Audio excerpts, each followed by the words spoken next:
अगर आप खुद को अमीर बनते हुए नहीं देख सकते तो आप कभी अमीर नहीं बन पाएंगे। Napoleon Hill. यह कथन थोड़ा अजीब लग सकता है ना? आखिर आप कितने ऐसे अमीर लोगों को जानते हैं जिन्होंने सिर्फ कल्पना करके ही अपनी किस्मत बदली हो? लेकिन क्या होगा अगर मैं कहूं कि यही धन का राज है, विश्वास और मानसिकता की शक्ति? आज हम बाइबल में वर्णित समृद्धि के 5 लक्षणों का पता लगाएंगे, यह दिखाते हुए कि क्या आप धन प्राप्ति के सही रास्ते पर हैं। और भी हम इन लक्षणों को नेपोलियन हिल, सफलता के सबसे बड़े विशेषज्ञों में से एक, के सिद्धांतों से जोड़ेंगे। तैयार हो जाइए, क्योंकि प्रत्येक बिंदु आपके धन, आस्था और भविष्य के प्रति दृष्टिकोण को चुनौती देगा। जहां दृष्टि नहीं, वहां लोग नष्ट होते हैं। नीति वचन की यह पंक्ति धन और जीवन के बारे में कुछ गहरा बताती है। बस चाहना ही काफी नहीं है, एक स्पष्ट लक्ष्य होना जरूरी है। दृष्टि ही समृद्धि की ओर किसी भी यात्रा का प्रारंभिक बिंदु है। नेपोलियन हिल का मानना था कि धन पहले मन में आता है और उसके बाद ही भौतिक दुनिया में। लेकिन एक सवाल उठता है, आप कितने ऐसे लोगों को जानते हैं जो बेहतर जीवन चाहते हैं, लेकिन सरल विवरणों में भी यह नहीं बता पाते कि वह जीवन कैसा होगा? इस स्पष्टता की कमी लाखों लोगों को स्थिर रखती है। सबसे आम डर यह है, क्या होगा अगर मैं सफल नहीं हुआ? क्या होगा अगर मैं फिर से असफल हुआ? क्या होगा अगर यह मेरे लिए नहीं है? लेकिन असली असफलता क्या है? क्या यह बिना दिशा के जीवन जीना नहीं है? जैसे कोई बहता हुआ जहाज। आसन्न धन का पहला संकेत है भविष्य का एक स्पष्ट, लगभग स्पर्शनीय दृष्टिकोण होना। ठीक ठीक जानना कि आप प्रतिमाह डॉलर में कितना कमाना चाहते हैं, आप किस तरह के जीवन की कामना करते हैं, आप अपने परिवार और आसपास के लोगों के जीवन पर क्या प्रभाव डालना चाहते हैं। इस स्पष्टता के बिना मन भटक जाता है और हृदय कमजोर हो जाता है। नेपोलियन हिल ने इसे अनुभव किया। एक युवा बिना धन के रिपोर्टर के रूप में उन्हें इतिहास के सबसे अमीर लोगों में से एक एंड्रयू कार्नेगी का इंटरव्यू लेने का निमंत्रण मिला। यह लगभग भाग्य की एक चुनौती थी। कार्नेगी ने हिल में कुछ खास देखा और एक ऐसी चुनौती दी जिससे उनका जीवन बदल गया। वे अपने धन के रहस्य बताएंगे, लेकिन बदले में हिल को अपने जीवन के 20 साल बिना एक पैसा लिए सैकड़ों सफल लोगों का इंटरव्यू लेकर और उनका अध्ययन करने में लगाने होंगे। सोचिए, अपनी जवानी में यह सुनना कैसा होगा जब सबसे जरूरी बात खर्चों का भुगतान करना हो। ज्यादातर लोग हार मान लेते, लेकिन हिल ने आगे देखा। उन्होंने महसूस किया कि यह चुनौती किसी भी तात्कालिक इनाम से बड़ी दृष्टि थी। इसी क्षण से वह कृति जन्मी जिसने लाखों लोगों का जीवन बदल दिया। सवाल यह है, क्या आपके जीवन के लिए कोई निश्चित दृष्टि है, या आप दिन प्रतिदिन बिना जाने जीते हैं कि आप प्रगति कर रहे हैं या केवल जीवित रह रहे हैं? कैलिफोर्निया विश्वविद्यालय के अध्ययन इसकी महत्ता को सिद्ध करते हैं। शोध बताते हैं कि स्पष्ट लक्ष्यों वाले लोगों में उन लोगों की तुलना में 42% तक अधिक संभावना होती है जो केवल कामना करते हैं। यह कोई संयोग नहीं है, यह विज्ञान है। मन को एक लक्ष्य की आवश्यकता होती है। इसे कैसे लागू करें? एक कागज लीजिए और अगले 5 वर्षों के लिए अपनी वित्तीय दृष्टि लिखिए। आप डॉलर में कितना बचाना चाहते हैं? आप प्रतिमाह कितना प्राप्त करना चाहेंगे? आप कहां रहना चाहते हैं? आपकी दिनचर्या कैसी होगी? जितना अधिक विस्तृत होगा, उतना ही ज्यादा मजबूत संकेत होगा कि आप समृद्धि के साथ जुड़े हुए हैं। अपनी आंखें बंद करें और खुद को उस भविष्य में जीते हुए कल्पना करें। भावनाओं को महसूस करें। यह कठिनाइयों के सामने भी आपके मन को केंद्रित रखेगा। बहुतों का मानना है कि अधिक आर्थिक स्थिति होने के बाद ही वे बड़ा सोच सकते हैं, लेकिन इसके विपरीत सच है। जो लोग बड़ी आर्थिक स्थिति प्राप्त करते हैं, वे पहले बड़ा सोचना साहस करते हैं। यह पहला संकेत शक्तिशाली है, क्योंकि यह आपके वर्तमान बैंक खाते पर निर्भर नहीं करता है, बल्कि उस पर निर्भर करता है जिसे आप भविष्य के लिए देखने का निर्णय लेते हैं। जिसकी दृष्टि नहीं होती, वह दूसरों की दृष्टि जीता है। जिसकी होती है, वह अपना भाग्य स्वयं बनाता है। सोना प्राप्त करने से बुद्धि प्राप्त करना उत्तम है।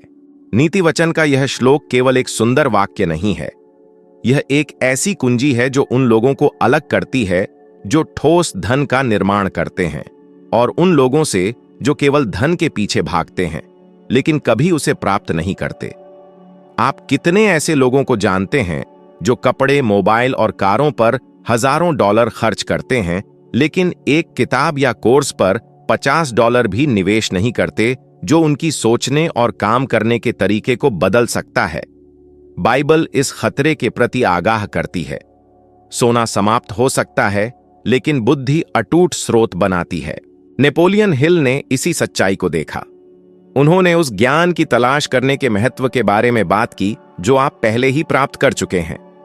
हिल ने अदृश्य सलाहकारों के मंत्रिमंडल की अवधारणा बनाई, जहां वे मानसिक रूप से अतीत के महान व्यक्तियों के साथ उनके विचारों और रणनीतियों से सीखने के लिए मिलते थे। वे समझते थे कि अमीर होना केवल धन इकट्ठा करना नहीं था, बल्कि यह समझना भी था कि दुनिया कैसे काम करती है, लोग कैसे सोचते हैं और सफलता का निर्माण कैसे होता है। अपनी जवानी में हिल के पास लगभग कुछ नहीं था। वे एक कम वेतन पर रिपोर्टर के रूप में काम करते थे जो केवल जीवित रहने के लिए पर्याप्त था। लेकिन यह काम उनका सबसे बड़ा खजाना बन गया, क्योंकि इसने उन्हें Thomas Edison, Alexander Graham Bell और हेनरी फोर्ड जैसे लोगों का इंटरव्यू लेने का अवसर दिया। उन्होंने जीवनयापन के तात्कालिक सोने का आदान प्रदान उस बुद्धि के लिए किया जिससे न केवल उनका जीवन बल्कि लाखों पाठकों का जीवन बदल गया। बुद्धि परिणामों को उस पैमाने पर गुणा करती है जिसे अकेला धन कभी प्राप्त नहीं कर सकता। प्रतिबिंब यह है, क्या आपका जीवन आज उस बुद्धि के स्तर को दर्शाता है जिसकी आप तलाश कर रहे हैं?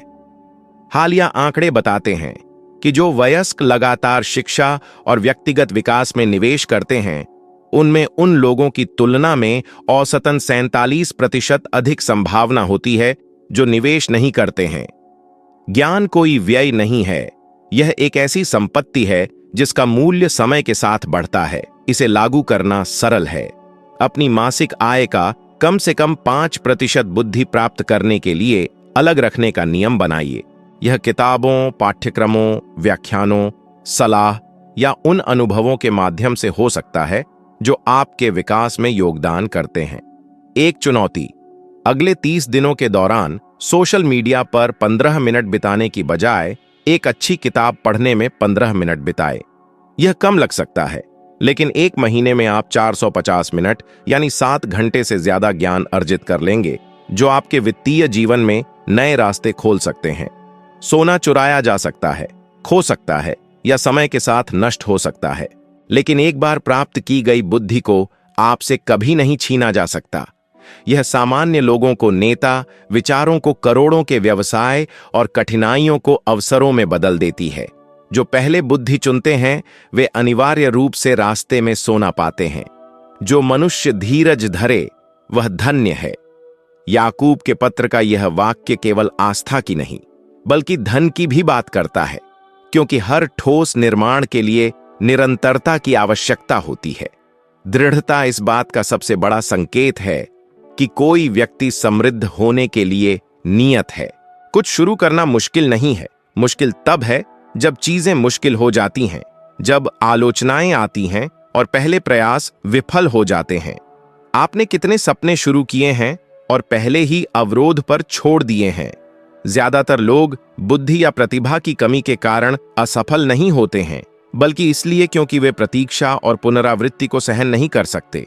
नेपोलियन हिल इसे संगठित दृढ़ता कहते थे।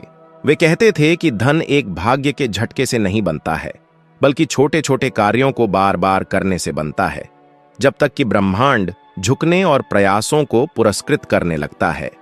एक उत्कृष्ट उदाहरण है थॉमस एडिसन, बिजली के बल्ब के आविष्कारक।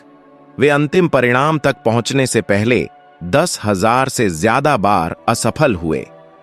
जब उनसे पूछा गया कि उन्होंने इतनी असफलताओं को कैसे सहन किया, तो एडिसन ने उत्तर दिया कि वे एक बार भी असफल नहीं हुए। उन्होंने केवल 10,000 ऐसे तरीके खोजे जो काम नहीं करते थे। यही दृढ़ता का सार है। हर गिरावट को प्रक्रिया का हिस्सा बनाना, यह सिद्धांत आधुनिक विज्ञान से भी जुड़ा है। मनोविज्ञान में शोध बताते हैं कि जो लोग कठिनाइयों के सामने भावनात्मक लचीलापन विकसित करते हैं, उनमें वित्तीय और व्यावसायिक लक्ष्यों को प्राप्त करने की अधिक संभावना होती है। स्टैनफोर्ड विश्वविद्यालय के अध्ययन बताते हैं कि निराशाओं को सहने की क्षमता सीधे तौर पर उच्च आय और दीर्घकालिक सफलता से जुड़ी होती है। बाइबल पहले ही कह चुकी थी कि आज विज्ञान सिद्ध करता है, जो दृढ़ता धारण करता है वह फसल काटता है। इसे दिनचर्या में कैसे लागू करें? किसी ऐसे वित्तीय लक्ष्य के बारे में सोचें जिसे आपने छोड़ दिया है। यह डॉलर में आरण चुकाना, कोई व्यवसाय शुरू करना या घर के लिए धन इकट्ठा करना हो सकता है। इस लक्ष्य को फिर से शुरू करें और अगले 90 दिनों के लिए इसके प्रति प्रतिबद्ध रहें, बिना पीछे मुड़े। कल्पना कीजिए, अगर एडिसन ने 100वें प्रयास में हार मान ली होती, या अगर हेनरी फोर्ड ने अपनी कार की पहली परियोजनाएं छोड़ दी होती, दुनिया पूरी तरह से अलग होती। दृढ़ता एक ऐसी खुशी भी पैदा करती है जिसे अकेला धन नहीं खरीद सकता। याकूब धीरज धरने वाले व्यक्ति के लिए आनंद की बात करता है, क्योंकि प्रत्येक उपलब्धि का एक अलग स्वाद होता है जब आप जानते हैं कि आप वहां तक पहुंचने के लिए कितना सहन किया है। सचेत प्रयास से अर्जित प्रत्येक डॉलर में जीत का निशान सुधार की एक स्मृति होती है। यह धन का तीसरा संकेत है। यह निश्चय कि आप केवल वही प्राप्त करेंगे जिसकी खोज करने की हिम्मत आप रखते हैं, तब भी जब ऐसा लगता है कि यह काम नहीं कर रहा है। यहीं पर बहुत से लोग हार मान लेते हैं, लेकिन यहीं पर विजेता खुद को अलग करते हैं। जो जिद करते हैं वे निर्माण करते हैं। जो छोड़ देते हैं वे फसल देखने से पहले ही हार जाते हैं। जिस मनुष्य ने अपनी आत्मा पर काबू नहीं किया, वह बिना दीवार के गिरते हुए शहर के समान है। यह नीति वचन समृद्धि के लिए एक आवश्यक सिद्धांत दिखाता है। आत्मनियंत्रण। बिना दीवारों वाला शहर किसी भी आक्रमण के लिए कमजोर था, और इसी तरह अपनी भावनाओं पर नियंत्रण न रखने वाला व्यक्ति गलत निर्णयों के लिए कमजोर हो जाता है, खासकर जब धन की बात आती है। कितनी बार कोई ऐसी चीज खरीदता है क्योंकि उसे जरूरत नहीं है, बल्कि इसलिए क्योंकि वह दुखी, चिंतित या क्रोधित था। अध्ययन बताते हैं कि लगभग 60% वित्तीय निर्णय भावनाओं के प्रभाव में और तर्क से नहीं लिए जाते हैं। इससे समझ आता है कि इतने सारे लोग कर्ज में डूब जाते हैं, आय की कमी के कारण नहीं, बल्कि संतुलन की कमी के कारण। नेपोलियन हिल ने भावनाओं और विचारों की शक्ति के बारे में बहुत बात की। उनका मानना था कि डर सपनों का सबसे बड़ा चोर है। गरीबी का डर, आलोचना का डर, पर्याप्त न होने का डर, ये डर व्यवहारों को आकार देते हैं और लोगों को कमी के चक्रों में बांधते हैं। और यह केवल डर ही नहीं है, बल्कि आवेग भी है जो विनाश उत्पन्न करता है। बड़े बड़े भाग्य का निर्माण और विनाश निराशा या उत्साह के क्षणों में लिए गए भावनात्मक निर्णयों से हुआ है। एक उल्लेखनीय उदाहरण है मुक्केबाज माइक टायसन का। अपने करियर के दौरान उन्होंने $300 मिलियन से ज्यादा कमाए, लेकिन लगभग सब कुछ गंवा दिया। इस विनाश का कारण प्रतिभा या अवसरों की कमी नहीं थी, बल्कि भावनात्मक नियंत्रण की कमी थी। अत्यधिक व्यय, अव्यवस्थित संबंध और आवेगपूर्ण विकल्पों ने एक ऐसे भाग्य को नष्ट कर दिया जो पीढ़ियों के लिए उनकी सुरक्षा सुनिश्चित कर सकता था। उनके वित्तीय जीवन के चारों ओर दीवारों की कमी के कारण दुश्मनों के आक्रमण और विनाश के लिए जगह मिल गई। लेकिन बाइबल का यह संकेत बदलने का भी निमंत्रण है। आत्मा पर काबू पाने का मतलब भावनाओं को दबाना नहीं है, बल्कि यह सीखना है कि उन्हें विकल्पों का संचालक न बनने दें। एक सरल व्यायाम जो आपके वित्तीय जीवन को बदल सकता है वह यह है, किसी भी गैर जरूरी खर्च से पहले 24 घंटे प्रतीक्षा करें। यह अंतराल तर्क को नियंत्रण में लाने और यह समझने की अनुमति देता है कि क्या यह वास्तव में जरूरी है।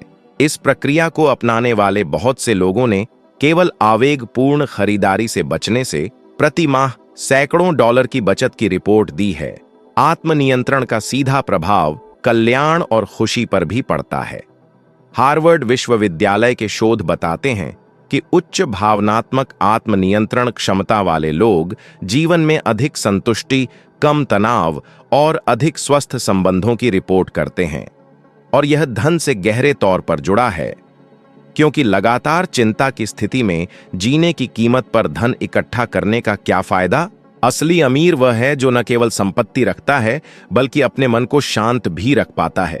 यह चौथा संकेत है कि समृद्धि आपके रास्ते पर है।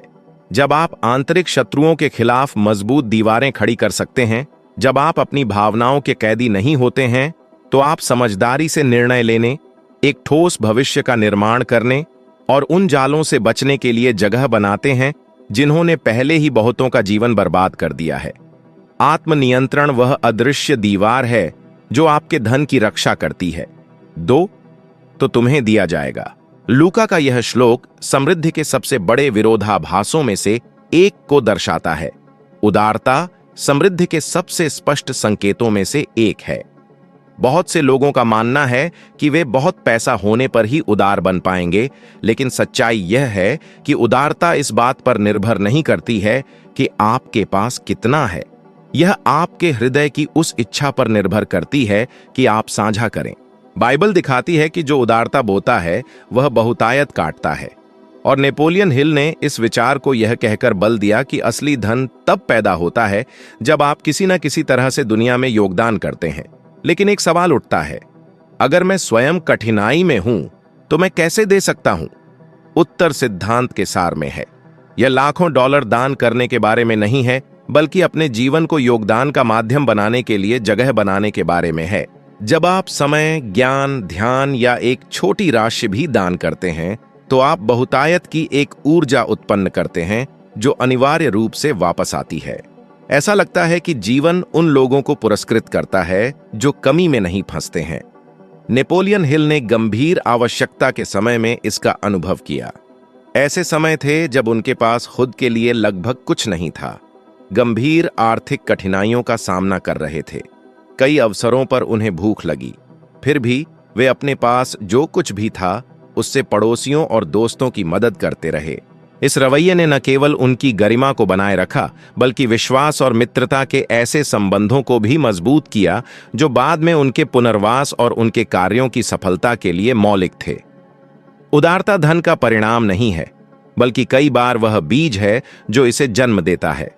विज्ञान भी इस सच्चाई की पुष्टि करता है। ज्यूरिख विश्वविद्यालय द्वारा किए गए अध्ययनों से संकेत मिलता है कि उदारता के कार्य मस्तिष्क के उन क्षेत्रों को सक्रिय करते हैं जो आनंद और कल्याण से जुड़े होते हैं, जिससे खुशी का स्तर बढ़ता है और तनाव कम होता है।